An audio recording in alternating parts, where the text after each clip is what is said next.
I am writing this diary because I have came to a decision about my relationship with Jason, my husband, which will be far-reaching. I make this decision without being sure of the outcome. What I do know is that by the time I have finished transforming our relationship, it will be very different from what it is now. I certainly anticipate that this journey will contain many twists and turns, and thus the diary. If nothing else, it will give me a place to record and reflect on our journey.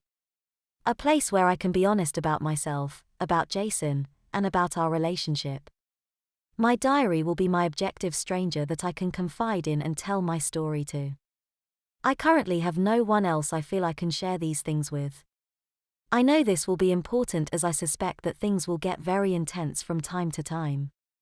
I have been married to Jason for 6 years now. I'm sitting here thinking how I would describe him to a stranger. He is good looking. He's compact, but with a frame too slight to be described as muscular.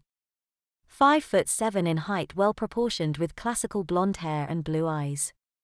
My girlfriends describe him as cute. Jason is a good provider, and quite simply he loves me with all his heart, which of course is the most endearing quality about him. But this love for me alternates between the love of a nappy-wearing little boy that seeks reassurance and that of an adult male wanting to claim his wife.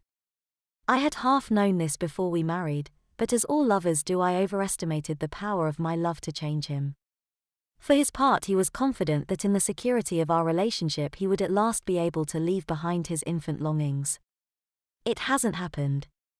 He has tried, of course. At times he has thrown out all his nappies, plastic panties, and his num-num, keeping just his beloved teddy and some favorite toddler's picture books. Within a few months, such has been his feelings of emotional deprivation that he has at considerable cost bought them all again.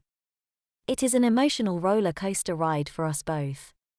The absolutely frustrating thing for me is that I never know where I am with him, wife or mummy. He can change from one day to the next. In fact, within a day he will want to be my little boy, calling me mummy, wearing his nappy, coming to be changed, wanting cuddles, and later he will reject my mothering role and demand to be treated like the head of the house. More than that, he often takes on this loud, overconfident macho attitude to compensate for his babiness. Just sitting here writing about it, I can feel the anger within me. If he could only see how ridiculous his macho stuff is. I suspect he thinks I should be impressed. Well, I've certainly got over that. And another thing, when we go to bed I have no idea whether it will be with a man who will claim me as his wife or a little boy who wants me as his mummy. It's the uncertainty of it all that is so hard. Emotionally, I don't know where I am with him, and it has to change. The thing is, it's not as though we haven't tried to put in boundaries. We have experimented with little boy free days, little boy free bedtimes and so on, but sooner or later I find that he has sneaked Teddy into the bed, or I find his num-num under his pillow, or I discover he is wearing nappies when it's meant to be a little boy free day. He tearfully asks my forgiveness, and the more cross I am with him the more rejected he feels and the more he wants a mummy's comfort. Even when he manages to keep to the boundaries we agreed on, I'm aware of a mute little boy longing for a maternal word of comfort from me.